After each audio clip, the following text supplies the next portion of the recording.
এবং মুর্শিদাবাদ শহরে না, মানে মুর্শিদাবাদ শহরে মানুষ যেভাবে মীর জাফরকে ঘৃণার চোখে দেখে, এই শহরে কিন্তু এই ব্যাপারটা নেই।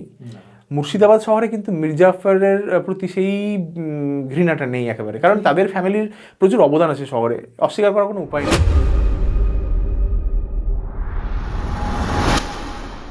এই যে স্টিম ইঞ্জিন যখন আবিষ্কার হয়, আমাদের জেমস ওয়াট, তো আমার মনে হয় আরেকজন, মানে রেল, আমার এটা এক্সাক্ট মনে পড়ছে না, আমার তখন রেকর্ডিং করে ভয়েস রেকর্ডিং করেছিলাম, ওয়াকিল সাহেব বলে, ওয়াকিল আলী মির্জা বলেছিলেন যে নবাব হুমায়ুন যারা বলে, তখন উনি নাকি অ্যাপয়েন্টমেন্ট দিয়েছিলেন তাকে যে মুর্শিদাবাদের রেল ইঞ্জিন বসানো, মানে লাইন করার জন্য, রেল লাইন করার জন্য। এবং এখানে মানে এখনও সেই চিঠিটা নাকি হাজারদুয়ারিতে আছে আর কি। মানে আমি যদিও পাইনি এটা, আর পরে আমি এটা নিয়ে ডিটেলসে দেখার সময়ও হয়নি, ক্রস চেক করারও সময় হয়নি, কিন্তু আমাকে বলেছিল আর কি। আমি ইউজ করিনি কোথাও এই ইনফরমেশন, কিন্তু আমাকে তিনি জানিয়েছিলেন যে এটা হয়েছিল। এবং হুমায়ুন জার আরও ব্যাপার ছিল। এবং আমি যেটা বলছিলাম যে হুমায়ুন যে এত মানে শৌখিন নবাব ছিলেন, ওই তার ব্রিটিশ বন্ধুদের দিয়ে পারফিউম আনাতেন। আর একটা ব্যাপারে বলি, নবাব পরিবারের তো নবাবিয়ানা সব শেষ হয়ে গেছিলো, কিন্তু একটা ঘটনা বলি যে তাদের মান সম্মান বা নিজেদের ফ্যামিলির প্রতি যে শ্রদ্ধাবোধ, যে সব কিছু হারিয়ে গেছে ঠিক আছে, কিন্তু আমরা নিজেদের যে নিজামাত ফ্যামিলির সেই আভিজাত্যটা নষ্ট করবো না। তো এমনও হয়েছে যে পেনশন যখন বন্ধ হয়ে গেল, তখন নিজেদের পৈতৃক সম্পত্তি থেকে পাওয়া বিভিন্ন সোনাদানা বিক্রি করেও তাদের সংসার চালাতে হয়েছে, এমন সময়ও গেছে অনেকের সবার না, অনেকেরই গেছে। তো সেই সময় তারা এরকম হয়েছে যে দেখা গেলো তারা হয়তো আংটি বিক্রি করতে গেল, মানে এটা আমি নিজামত পরিবার সিনিয়রদের থেকে শুনেছি। তো সেই সময় থার্ড পার্সন চলে এলো, তো সেই আংটিটা পুরো ফ্রিতে দিয়ে দিল, বলে লাগবে না টাকা, ফ্রিতে। কারণ দেখে নিল আরেকজন, সে ভাববে যে নবাব পরিবারের জিনিস তুমি বিক্রি করে দিচ্ছ, তোমার মানে আজকে এই অবস্থা হয়ে গেছে নবাব পরিবারে যে আংটি বিক্রি করে খাচ্ছে, আভিজাত্যে লেগে যাচ্ছে, তখন সে কিন্তু ফ্রিতে বলে লাগবে না টাকা, তুমি ফ্রিতে দিয়ে দিলাম তোমাকে, তুমি যাও। মানে এরকম টাইপের ঘটনা ঘটেছে, এরকম অজস্র ঘটনা আছে ওদের ফ্যামিলির। তো এবং বেশ কিছু, এবং যেকোনো মানে রাজ পরিবারেরই তাই, পরিবারেরই শেষ দিকটা খুব খারাপ হয়। খুব আজ খারাপ যেমনি হয়। মুঘল যারা ছিলেন তাদের বংশধরদের বিভিন্ন জায়গায় খোঁজ পাওয়া যায়, কোথায় বস্তিতে একদম থাকে, একদম ফুটপাতে একদম থাকছে, একদম কেউ সবজি একদম বিক্রি করছে, এবং বিভিন্ন ধরনের খবর শোনা যায় একদম বিভিন্ন সময়। একদম শেষটা খুব খারাপ হয়ে যায়, শেষটা খুব খারাপ হয়ে যায়। আসলে ধরে রাখাও তো একটা মুশকিল হয়ে যায়, কারণ অতগুলো বংশ তালিকা ক্রমশ বাড়তি থাকে, অথচ তাদের ইনকাম হয়তো ক্রমশ কমছে। মির্জাপুর থেকে পরপর বংশধর থেকে আমাদের কয়েক লক্ষ ছাড়িয়ে গেছে একদম এতদিনে। একদম একদম এবং তারা তো বিভিন্ন দেশের বিভিন্ন প্রান্তে আছে, বিভিন্ন প্রান্তে গোটা পৃথিবীতে ছড়িয়ে পড়েছে। কেউ কেউ খুব ভালো উচ্চ জায়গায় পৌঁছে গেছে, কেউ টোটো চালাচ্ছে, রিক্সা চালাচ্ছে। একদমই। এবং মুর্শিদাবাদ শহরে না, মানে মুর্শিদাবাদ শহরে মানুষ যেভাবে মীর জাফরকে ঘৃণার চোখে দেখে, এই শহরে কিন্তু এই ব্যাপারটা নেই। মুর্শিদাবাদ শহরে কিন্তু মীর জাফরের প্রতি সেই ঘৃণাটা নেই একেবারে, কারণ তাদের ফ্যামিলির প্রচুর অবদান আছে শহরে, অস্বীকার করার কোনো উপায় নেই। এটা ইতিহাস খুঁজলে কিন্তু এই জায়গাটা নেই, না, ইতিহাসে তো কখনো নেই, একদমই নেই। পরবর্তীকালে নাটক সিনেমা যাত্রার একদম, এবং এবং জাতীয়তাবাদী আন্দোলনকে স্ট্রং করার জন্য সিরাজকে হাতিয়ার করলো, এবং পৌঁছয়নি একদমই। এটা মূল জায়গাটাই হয়ে গেছে যাত্রাপালা থেকে ইতিহাস বিকৃত, একদমই। এবং সেই সময়টাকে ধরে যদি আমরা ভাবি, পরিবেশ পরিস্থিতিকে ধরে ভাবি, তাহলে তো দেখবো যে মীর জাফরের থেকে অনেক বিশ্বাসঘাতক জগৎ সেট বেরোচ্ছে, তাদের যে টিম বেরোচ্ছে, রাজা কৃষ্ণচন্দ্র আছে। ফলে তাদেরকে এবার মীর জাফর যেহেতু সিংহাসনে বসে গেল, লাইমলাইটে চলে এলো, ফলে মীর জাফর বিশ্বাসঘাতক হয়ে গেল। আলীবর্দী সেম কাজটা করলো, কিন্তু আলীবর্দী যেহেতু বর্গীদের সঙ্গে লড়াই করে একটা হিরো হয়ে গেল, ফলে তার দিকের এই ব্যাপারটা থাকলো না।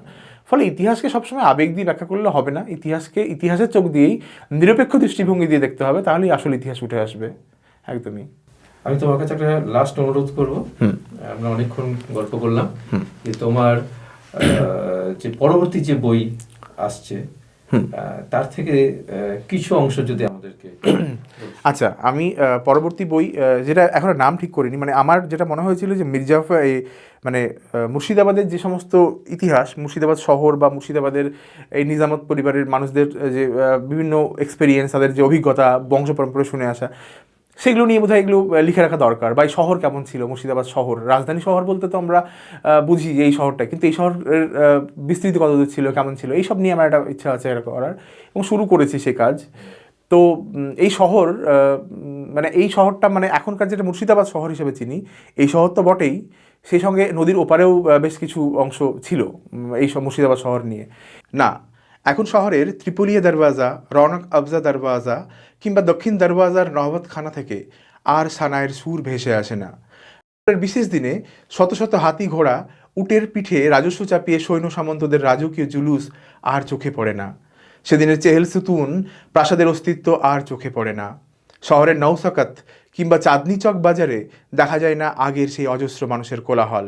শুধু চাঁদনি চক কেন, সেদিনের উর্দু বাজার, মিনা বাজার, রাজা বাজার, সিরাজউদ্দৌলা বাজারেরও আজ আর কোনো চিহ্নই অবশিষ্ট নেই।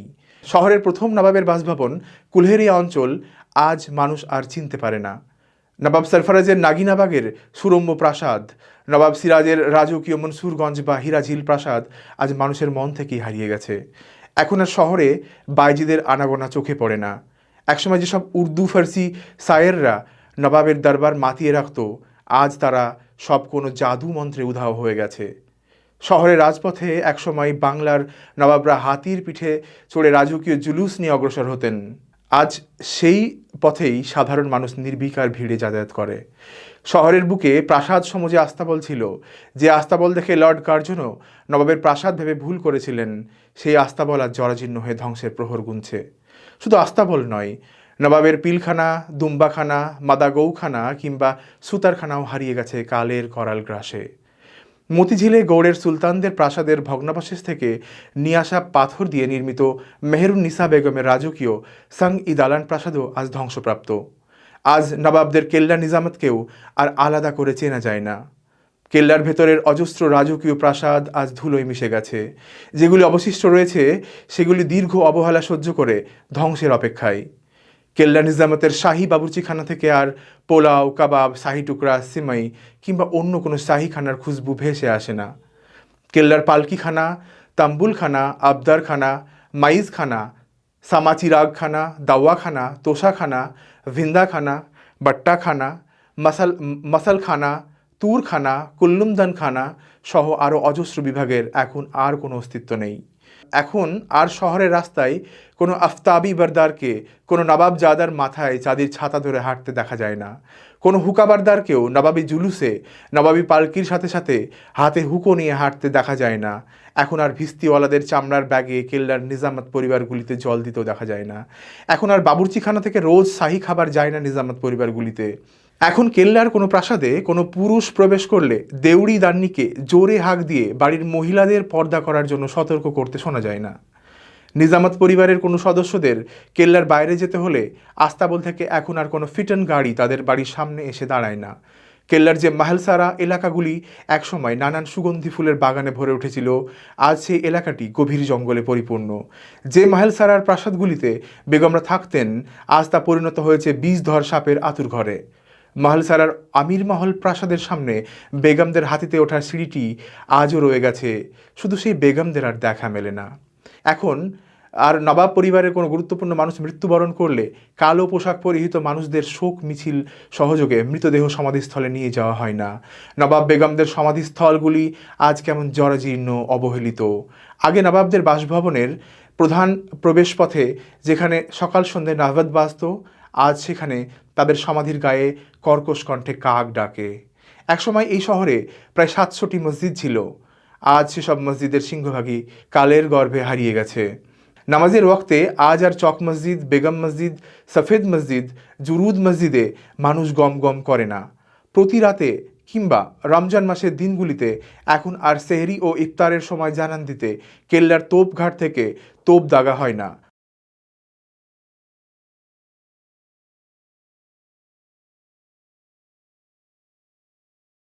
চক মসজিদের সামনেই সেই খোলা চত্বরে নবাবের হাতি এসে থামে না।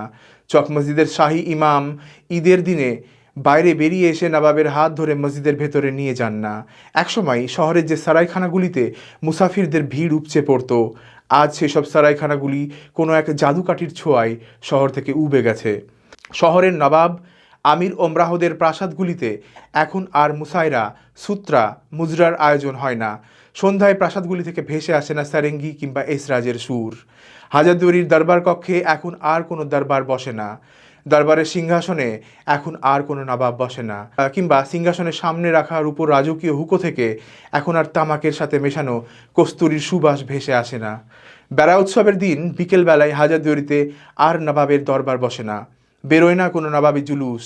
বেড়া উৎসবে ইউরোপীয়রা এখন আর কেল্লায় আসে না। ফারাহবাগের প্রাসাদ বেড়ার দিন আর সেজে ওঠে না। মহরমের দিনগুলিতে নিজামাত ইমামবাড়ার নাহভাতখানা থেকে আর কোনো করুণ সুর বাজে না। এখন আর আমের মরশুমে বাগানগুলি সেজে ওঠে না। নবাবের আম্বাখানা আমের গন্ধে ভরে ওঠে না। সেখানে আর শোনা যায় না আমতারাজদের কোলাহল। শহরের ওমরাহগঞ্জে আর আমির ওমরাহদের প্রাসাদগুলি দেখা যায় না।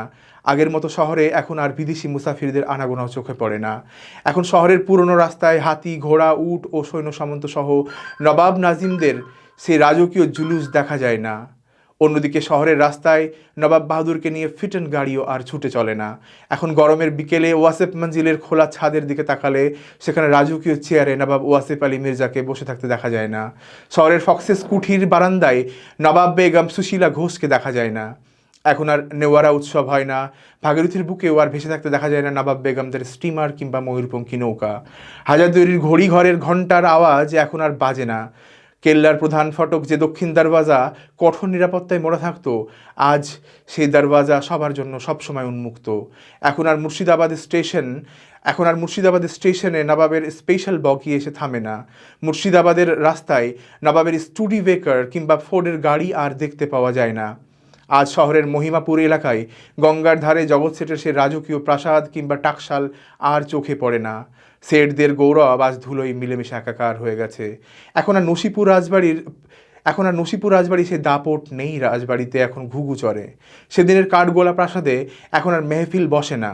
পুরনো দিনের মতো নবাব কিংবা ইংরেজদের আর আনাগোনা দেখতে পাওয়া যায় না সেখানে। কাঠগোলা প্রাসাদের ডাইনিং রুমে এখন আর ধোয়া ওঠা গরম গরম সেহেরওয়ালি খাবার পরিবেশিত হয় না অতিথিদের জন্য। শহরের অন্যান্য বনেদি বাড়িগুলি জরাজীর্ণ হয়ে পড়েছে তাদের বনেদি আনার সাথে পাল্লা দিয়ে। সেদিনের গৌরবময় মুর্শিদাবাদ শহর আজ তার সব জৌলুস হারিয়ে জরাজীর্ণ হয়ে পড়েছে। শহর জুড়ে এখন পাক খায় শুধুই হাহাকার। তবে মুর্শিদাবাদ শহরের এমন মলিন দশা হঠাৎ করে হয়নি। শহরের এই অসুখ দীর্ঘদিনের। অসাধারণ, দুর্দান্ত হয়েছে। বইটা পাবলিশ হোক, আর এত সুন্দর ভাষা, এত সুন্দর লেখা, অনবদ্য। মানে আমার ওই ভাবনা থেকে এগুলো লেখা, মানে আমার মনে হতো যে এইটা থাকলে এখন শহরটা এরকম হতো, এরকমভাবে আসতো। আমি বেশ কল্পনায় আমি দেখতে পাচ্ছি সেগুলো হচ্ছে, কিন্তু বাস্তবে দেখি কিছুই নেই। এটা মানে এই শহরটাও তো লখনৌ হতে পারতো, হায়দ্রাবাদ হতে পারতো, রামপুর বা ভোপাল হতে পারতো, কিন্তু হয়নি। এই শহরটা দিল্লি হতে পারতো, হয়নি। অথচ খুব দুঃখের বিষয় যে এই শহর আমাদের মোগল আমলের সব থেকে মানে মানে যে সমস্ত শহর মানে সুবা, সব থেকে উন্নত সুবা, প্রথম সারির সুবা মোগলদের, তাদের ছিল বাংলা সুবা। জান্নাত বলা হতো, স্বর্গ বলা হতো। অথচ একদম এক্স্যাক্টলি, এবং বাংলা, বিহার, উড়িষ্যা তিনটে নিয়ে বাংলা সুবা। অথচ এই আজকে কি হলো, তার রাজধানী গঞ্জে পরিণত হলো, একটা মানে গ্রাম বলতে পারে, একটা গঞ্জ। তো এই যে খারাপ লাগা, এই যে ভাবনা থেকে মনে হলো যে এই শহরটাতে এরকম হতে পারতো। আর যদি নবাবী আমল থাকতো তাহলে তো এই বিষয়গুলো হতো। আজকে শহরে অন্যরকম হতে পারতো, অন্যরকম রূপ হতে পারতো শহরটার। তো এই ভাবনাগুলো থেকেই লেখাটা আর কি। হ্যাঁ, এই ভাবনাগুলো থেকে আমি ওই যখন রাস্তা দিয়ে হাঁটি আমার মনে হয় এই জায়গাটাতে তো সিরাজদৌল্লা হেঁটে গেছে, এই জায়গাটাতে তো নবাব ফেরদুঞ্জা থাকতেন। এই যে ভাবনাগুলো আমি তখন দেখতে পাই, মানে কল্পনা করি, তখন আমার চোখের সামনে ভেসে ওঠে ভাবতে গিয়ে। তখন মনে হয় যে একদম একদম একদম আমার কেল্লা নিজামাতে কখনো একঘেয়েমি লাগেনি। মানে আমার সত্যি বলতে এই শহরে আমার অন্য কোথাও ভালো লাগে না। এই শহরে আমার সব থেকে প্রিয় জায়গা কেল্লা নিজামাত। এবং কেল্লা নিজামাতের কোনো এরিয়াটা বলি, হাজারদুয়ারির পেছনের সাইডটা, একদম দক্ষিণ দরওয়াজা থেকে শুরু করে একদম একদম একদম। তো আমার এই অংশটা আমার ভীষণ ভালো লাগে, ভীষণ টানে। আর একটা যেটা ভালো লাগে সেটা হচ্ছে হাজারদুয়ারি পার করে গিয়ে ইমামবাড়ার যে গেটটা আছে, মানে কেল্লার ইমামবাড়া গেট, ওই চত্বরটা খুব ভালো লাগে, নিরিবিলি গঙ্গার ধারে ওই চত্বরটা। এবং অনেক ধ্বংসাবশেষ আছে প্রচুর। এবং আপনি যদি কখনো কেল্লায় যেখানে খুঁড়বেন দেখবেন কিছু না কিছু বেরোচ্ছে, কারণ এত প্রাসাদ ছিল কেল্লায়, সেগুলো হারিয়ে গেছে সব।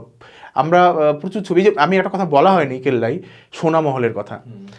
সেখানে সেটা নবাব ওয়াসেফ আলী মির্জা এত শৌখিন নবাব ছিলেন, এবং শেষ অবধি তাকে তো তার শৌখিনত্বের মানে কি বলবো, জরিমানা দিতে হয়েছে, মাসুল দিতে হয়েছে। মানে তার স্টেটের ক্ষমতা তার কাছে কেড়ে নেওয়া হয়েছিল। কেড়ে নেওয়া বলতে তিনিই ছেড়ে দিয়েছিলেন, যে এত ঋণগ্রস্ত হয়ে গেছেন। তো তিনি সোনামহল করেছিলেন, অনেকগুলো মহল করেছিলেন তিনি, যে মানে চাঁদি মহল থেকে শুরু করে ওই জামেন মহল থেকে শুরু করে মতি মহল, বেগম মহল, সোনামহল উনি করেছেন। এবং সেখানে নাকি সব কিছুই গোল্ডেন ছিল। মানে সেটা গোল্ডের তৈরি না, ডেফিনেটলি মানে সোনার জল দিয়ে তৈরি। এবং জাস্ট ভাবুন একবার, মানে দেয়াল থেকে শুরু করে ছাদ, ঘরের বেডরুম, মেঝে, সব কিছুই গোল্ডেন, মানে একটা অন্যরকম ব্যাপার ছিল। তো কিছুই নেই এখন আর। আমি শুনেছিলাম যে যখন ওই স্টেট ম্যানেজার ভদ্রবাবু ছিলেন তখন নাকি এটা ভেঙে ফেলা হয়েছে, এবং বেশ কিছুদিন আগে ওবাসে মঞ্জিলে একটা গেটের মানে পুরোনো গেটের একটা মানে ভাঙা অংশ রাখা হয়েছিল প্রথম দিকে যখন চালু হলো তখন।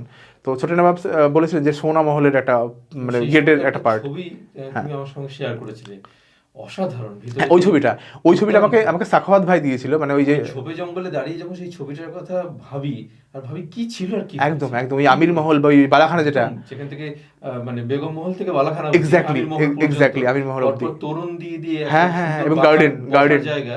উফ, কি অপূর্ব, ওটা ভাবতেই অবাক একদম লাগে। ওই ছবিটা আমাকে কি ছিল? সাখাওয়াত ভাই দিয়েছিল, সাখাত আলী মির্জা নবাব পরিবারেরই, ওনার থেকে আমি পেয়েছি ছবিটা, উনি দিয়েছিলেন আমাকে। মানে সে অসাধারণ, ভাবা যায় না যে ভাবা কি যায় ছিল না আর কি কি হলো। ছিল আর কি হলো।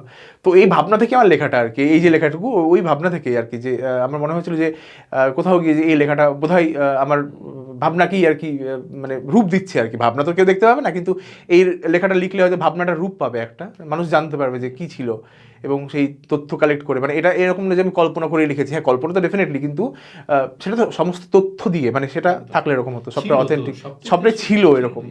যাই হোক, খুব ভালো লাগলো।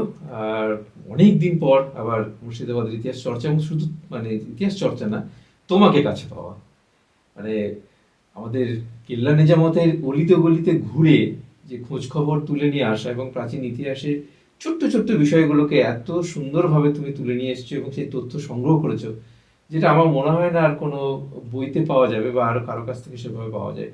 যাদের কাছে আমরা পৌঁছাতে পারি না তাদের কাছ থেকেও তুমি সংগ্রহ করেছো সবকিছু। এর জন্য তোমাকে অশেষ মানে অসংখ্য ধন্যবাদ। আর তোমার বইগুলো আগামী দিনের একটা চেষ্টা করছি আর কি, পাথেও মানে হবে চেষ্টা মানুষের করবো কাছে, মানুষের কাছে এটাই রেখে হয়তো যাওয়ার। একটা বড় সোর্স হবে। রেখে যাওয়ার। বিশেষ করে সেই পলাশি যুদ্ধের পরবর্তী ইতিহাস নিয়ে তো মানুষের খুব একটা আগ্রহ আগ্রহ নেই, নেই একেবারে। কিন্তু তোমার লেখা ইতিহাসগুলোই মানুষের আগ্রহ বাড়াবে মুর্শিদাবাদের ইতিহাসের প্রতি। বাংলায় তোমার মুখ আরেকবার আমরা দেখবো, আরেকবার না আরো একাধিকবার সেটা আমার দেখবো। সৌভাগ্য হবে আর কি। আমারও ভালো লাগে যে এই ইতিহাসগুলো মানুষের কাছে পৌঁছবে, মানে এই বিষয়গুলো যে আছে। আমি চাইছি যে আমার একটা উদ্দেশ্য যে মানুষ কাজ করছে করুক, সে যেই কাজ করছে করুক, কিন্তু কাজটা যেন করে এই হারিয়ে যাওয়া ইতিহাসগুলো যেন উদ্ধার। এবং এটা তো আপনি শুরু করেছেন, এবং আমরা মানে আমরা যেভাবে অভ্যস্ত আপনার মানে ভিডিও দেখতে, যে সত্যি বলতে পড়াশোনা করে ইতিহাস বলা আপনি শুরু করেছেন প্রথম। এই যে সোশ্যাল নেটওয়ার্ক বা এই যে ইউটিউব ফেসবুকে পড়াশোনা করে ইতিহাস বলছেন, এটা আপনার হাত ধরেই শুরু হয়েছে। যাই হোক, সকলকে ধন্যবাদ। আর খুব শিগগিরই আবার আমাদের দেখা হবে। ফারুককে অভিনন্দন জানাই তার পরবর্তী এবং যে সমস্ত বইগুলো আপনাদের দেখালাম আপনারা পড়ুন, সেগুলো সত্যিই খুব ইন্টারেস্টিং। আমার ভীষণ ভালো লেগেছে প্রত্যেকটা বই পড়তে। অমূল্য সম্পদ আগামী দিনের মুর্শিদাবাদের ইতিহাসে।